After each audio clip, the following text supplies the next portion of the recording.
예, 할렐루야 반갑습니다. 오늘 수요일 함께 말씀 읽고 기도하는 날인데 오늘도 공휴일이어서 8시에 줌으로 하지 않고 오늘은 또 영상으로 같이 말씀 나눔하고 기도하는 시간 가지려고 합니다.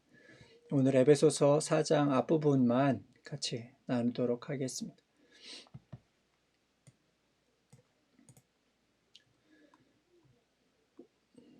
에베소서 4장은 시작하자마자 부르심에 합당하게 행하라라고 우리를 권면하고 있습니다. 대부분의 바울 서신은 앞부분에는 지식을 다루고 뒷부분에는 체험으로 그 지식에 바탕하여서 어떻게 살아가야 할지를 이야기하는데요. 이제 에베소서도 마찬가지로 1장부터 3장까지 우리가 알아야 할 진리가 무엇인지를 소개하고 4장부터는 그 진리를 우리의 삶에 어떻게 적용할지에 대해서 소개를 하고 있습니다. 그래서 일단 우리가 1장부터 3장까지 바울이 우리가 무엇을 위해서 부름받았는지를 계속해서 반복해서 설명을 했었습니다.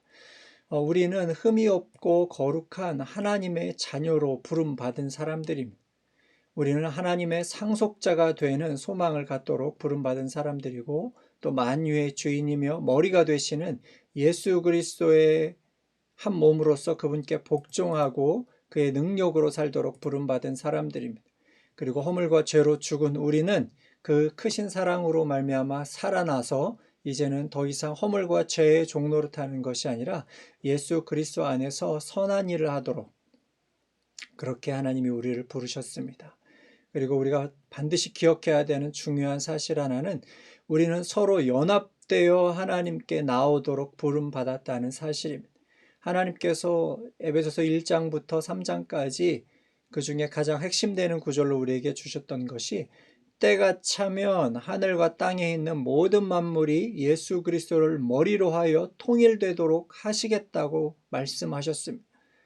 예수 그리스도를 주인으로 삼아서 모든 것이 하나님 안에서 예수님 안에서 한 몸 되도록 하는 것이 하나님의 뜻이다라고 말씀합니다. 그렇기 때문에 우리가 연합되어 하나님께 나아가는 것 정말로 중요한 일입니다. 그리고 우리는 하나님의 놀라운 계획을 그러한 하나님의 비밀을 세상에 드러내도록 부름받은 사람들이고 하나님께서 이루신 놀라운 구원 계획을 깨닫고 기도하고 생각함으로 함께 참여하고 이루도록 부름받은 사람들입니다. 하나님은 죄 많은 세상에서 하나님과의 관계가 깨어지고 서로의 관계가 깨어져 하나 되지 못하는 세상 속에서 우리를 부르셔서 한 새 사람을 만드셨습니다. 이 일을 위해서 하나님께서는 계획하셨고 예수님이 십자가 순종으로 그 일을 이루셨고 성령님께서는 우리 안에서 이 하나님의 부르심을 하나님의 뜻을 이루고 계십니다. 이제 우리는 그 부르심을 받았다는 진리에 반응해서 우리의 삶을 적용해야만 합니다. 우리가 그냥 구원받고 끝이 아니라 그 구원은 우리를 부르심은 분명한 목적을 가지고 있기에 그 목적에 순종하는 우리가 되어야 합니다. 한번 앞부분 말씀 읽고 그 하나님의 부르심을 이루기 위해서 우리가 어떻게 살아야 할지를 같이 나눠보도록 하겠습니다. 그러므로 주님 안에서 갇힌 몸이 된 내가 여러분에게 권합니다. 여러분은 부르심을 받았으니 그 부르심에 합당하게 살아가십시오. 겸손과 온유함으로 깍듯이 대하십시오. 오래 참음으로써 사랑으로써 서로 용납하십시오. 성령이 여러분을 평화의 띠로 묶어서 하나가 되게 해 주신 것을 힘써 지키십시오. 그리스도의 몸도 하나요, 성령도 하나입니다. 이와 같이 여러분도 부르심을 받았을 때에 그 부르심의 목표인 소망도 하나였습니다. 주님도 한 분이시요 믿음도 하나요 세례도 침례도 하나요 하나님도 한 분이십니다. 하나님은 모든 것의 아버지시요 모든 것 위에 계시고 모든 것을 통하여 계시고 모든 것 안에 계시는 분이십니다. 아멘. 부르심에 합당하게 행하라 이 질문에 대해서 우리 같이 생각해 보겠습니다. 바울은 에베소 성도들에게 무엇을 권하고 있습니까? 재촉하다, 신신당부하다라는 단어입니다. 뭘 하라고 하고 있습니까? 바울은 반복해서 부르심에 합당하게 행하라고 우리를 권면하고 하고 있습니다.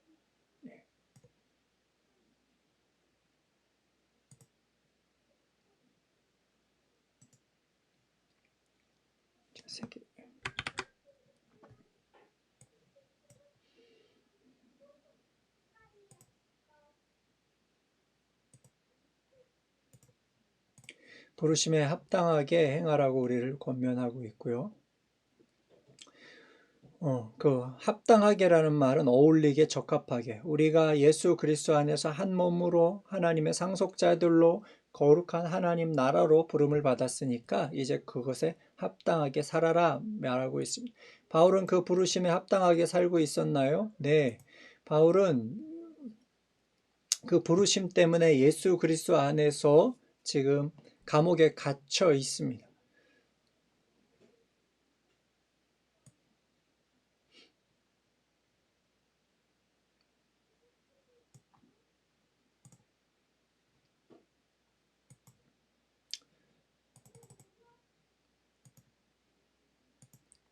자, 바울은 자신의 부르심에 합당하게 살다가 복음의 그 놀라운 은혜를 증거하다가 지금은 갇힌 몸이 되었습니다.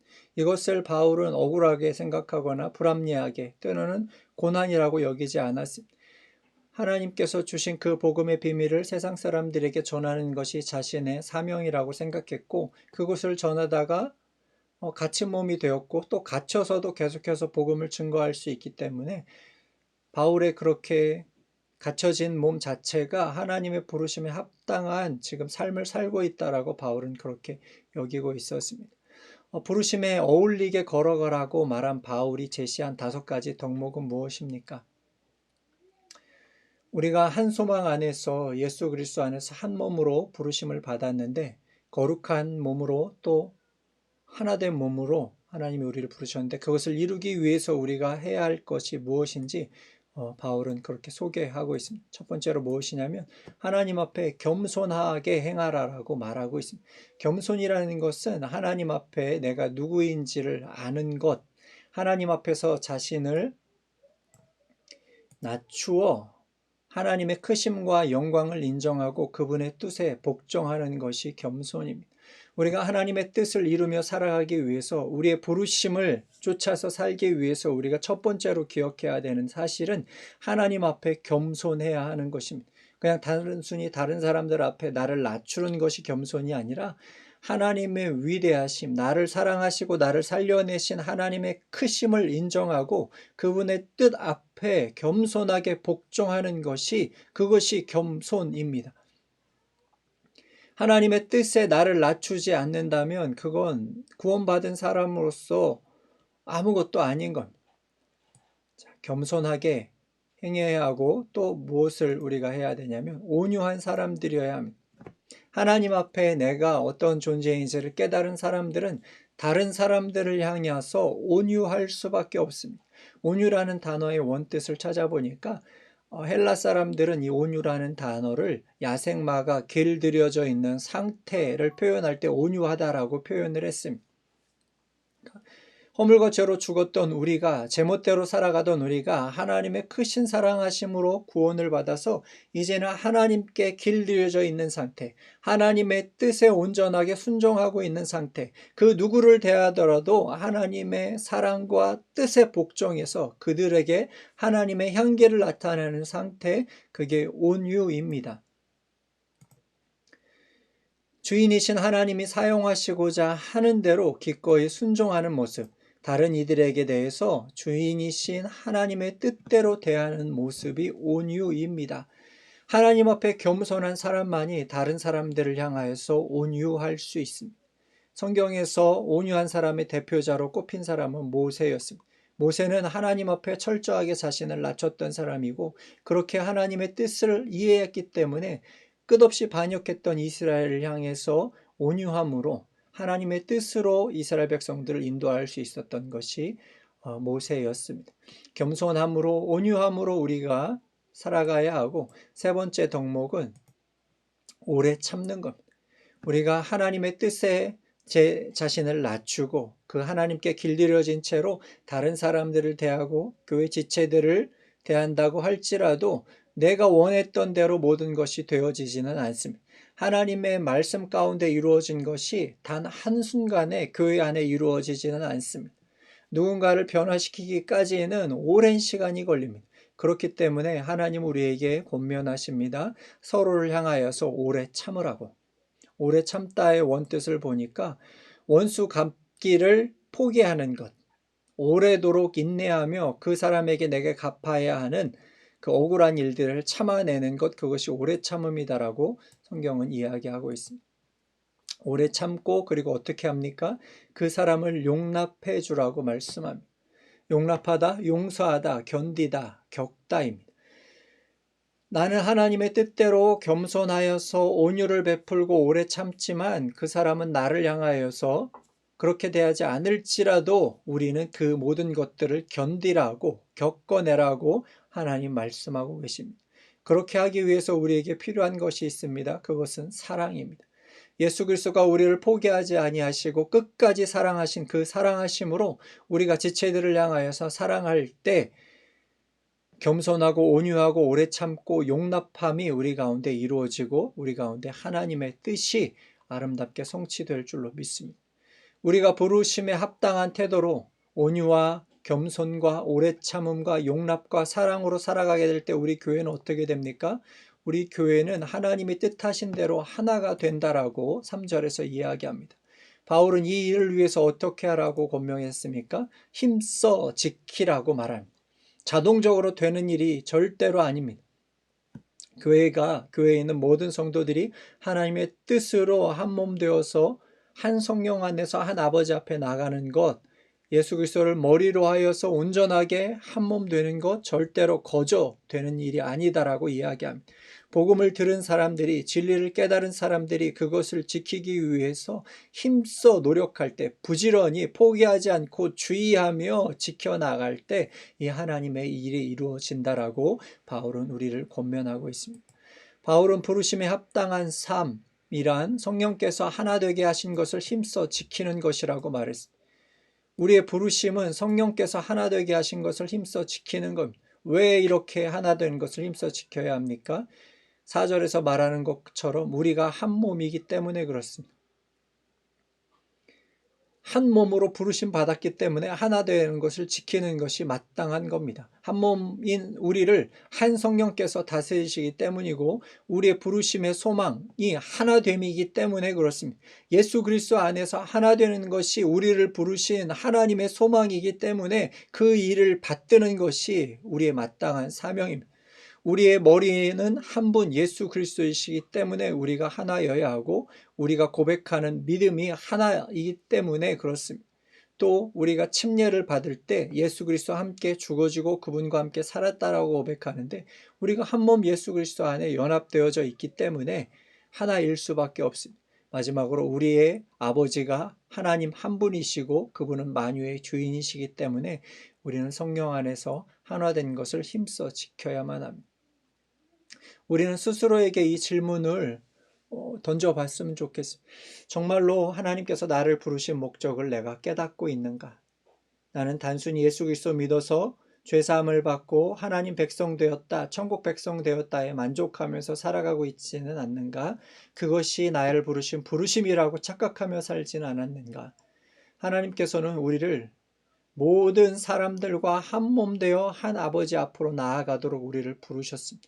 먼저 믿는 믿음의 공동체 안에 우리가 하나 되어져야 하고 또 여전히 예수 그리스도를 알지 못하는 수많은 사람들을 향하여서 이 진리의 복음을 선포하고 그들을 예수 그리스도 몸 안에 지체가 되게 하고 그들과도 우리가 한 몸을 이루어 나아가야 하는 것이 우리의 삶의 목적, 부르심의 목적입니다.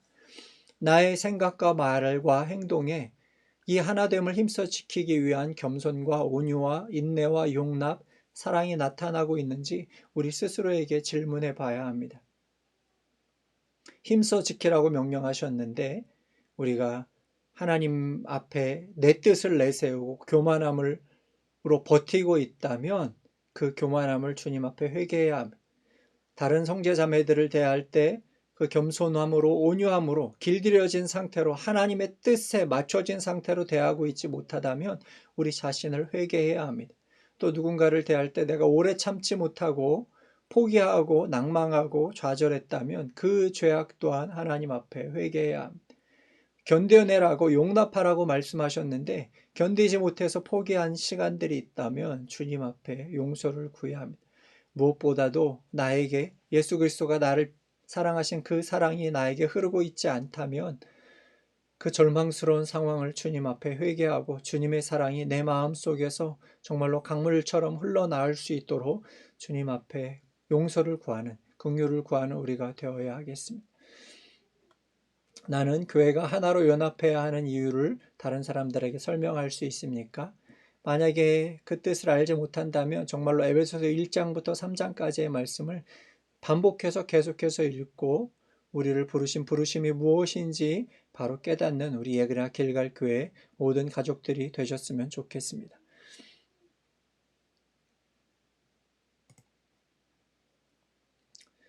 마지막으로 생각해 보고 싶은 질문들이 있는데요.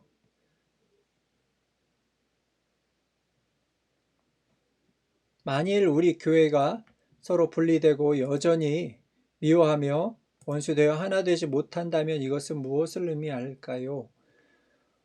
우리가 정말로 예수 그리스도를 믿는데 많은 교회들도 마찬가지고 교회 안에 분란이 있고 교회가 쪼개지고 서로 미워하는 것, 하나 되지 못한 모습이 교회 안에 참 많이 드러나고 있는데 그것은 어떤 것을 의미하느냐, 상징하느냐?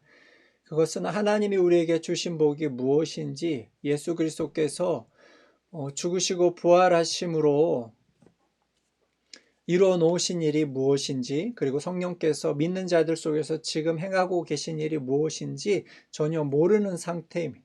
한마디로 말하면 너무나도 부끄럽지만 하나님을 안 믿는 것과 똑같은 겁니다. 하나님을 모르는 겁니다. 교회가 예수 그리스도 안에서 한 몸 되지 못하고 분리되고 미워하고 원수되어서 서로 교회 안에서 다투고 있다면 하나님, 예수님, 성령님을 전혀 모르고 있는 것과 똑같은 겁니다. 그런 상태가 이루어지면 교회 안에 분란이 있고 미움이 있고 원수된 것이 있으면 그 교회는 어떻게 될까요? 그 교회 안에 나타나는 상태, 상황은 어떤 걸까요? 그 교회는 누가 주도권을 가졌는가로 다투기 시작합니다. 교회 안에서 누가 더 큰가? 교회의 주인이 누구인가? 교회의 주인은 예수 그리스도시요 하나님이신데도 불구하고 서로 연합되지 못한 교회는 그 교회 안에서 누가 더 중한가, 누가 더 영향력이 있고 누가 더 가치 있는 사람인가 이런 것들을 따지고 서로 목소리를 높이고 싸우는 일 가운데 집중하게 됩니다. 그리고 교회에서 누가 더 부자이고 누가 더 유명한가, 누가 더 하나님의 물질적인 복을 받았는가, 누가 자녀들이 더 잘 되고 있는가 이런 것들에 집중하게 됩니다. 이것은 이 모든 것들은 하나님께 아무런 의미가 없는 행동이고 하나님 앞에 교만이고 하나님 앞에 죄악입니다. 우리가 스스로를 돌아보아야 하고 한국교회를 돌아보면서 기도해야만 합니다. 정말로 하나님이 주신 복, 예수 그리스도가 죽음과 부활하심으로 이루신 것, 성령께서 교회 안에서 교인들 안에서 이루시고자 하는 것이 무엇인지를 정말로 온전히 깨닫고 그 일 가운데 주의 부르심 가운데 집중할 수 있는 우리 예그리나 교회가 되기를 소망합니다. 혹시라도 우리가 정말로 이렇게 헛되게 살아왔다면 주님 앞에 회개하고 하나님의 말씀으로 다시 돌아가는 우리가 되었으면 좋겠습니다. 그렇다면 이 질문도 한번 우리가 던져보면 좋겠습니다. 내가 바른 신앙을 가지고 있는가? 내가 부르심의 소망인 하나됨에 힘쓰고 있는가를 점검하는 방법이 있을까? 그것은 어떻게 보면 단순합니다. 내가 교회 가족들 때문에 하나 되지 못하고 예수 그리스도를 제대로 알지 못하고 복음을 듣지 못하고 헛되이 하나님을 예배하고 하나님을 섬기고 있는 사람들 때문에 교회 가족들 때문에 내 마음이 아픈가? 내가 그들이 마음이 쓰이고 그들을 위해서 기도하고자 하는 그 안타까움이 내 안에 솟아나고 있는가를 질문해 봐야 합니다. 이것이 없다면 서로를 향해서 서로의 안타까움을 바라보고 아프지 않다면, 마음이 쓰이지 않고 기도하지 않는다면 우리는 헛되이 하나님을 경배하고 있는지도 모르겠습니다. 하나님이 부르신 부르심과는 전혀 다른 신앙생활을 하고 있는지, 그렇게 살아가고 있지 않은지 우리가 돌아보길 원합니다. 우리는 스스로에게 질문해 봐야 됩니다. 교회 가족들이 나에게 의미가 있는가? 아니면 아무런 의미가 없는가? 교회 가족들이 없어도 나는 아무 문제 없이 지금 잘 살아가고 있는가? 너무나도 부끄럽지만 이 질문을 우리에게 스스로 던져봐야 합니다. 그리고 정말로 아무 의미가 없이 그냥 이름만 길갈교회에 소속된 교인으로 살아가고 있다면 오늘 이 시간에 회개하고 하나님의 마음을 우리에게 부어주시도록 간절하게 기도하는 우리가 되었으면 좋겠습니다. 하나님의 뜻이 이루어지는 교회 예그리나가 되기를 원합니다. 오늘 짧게 하나님 말씀 나눴는데요. 우리를 부르신 부르심이 무엇인지, 그 부르심에 합당하게 살기 위해서 우리에게 무엇이 필요한지를 한번 생각해 봤습니다. 우리 교회 가족 여러분들 오늘 말씀을 기억하면서 짧게 하나님 앞에 각자가 기도하고 오늘 수요 기도의 모임 마치도록 하겠습니다. 하나님이 감동 주신 대로 또 깨달은 대로 하나님 앞에 음악이 나오는 동안에 같이 기도하시고 그렇게 마치도록 하겠습니다. 고맙습니다.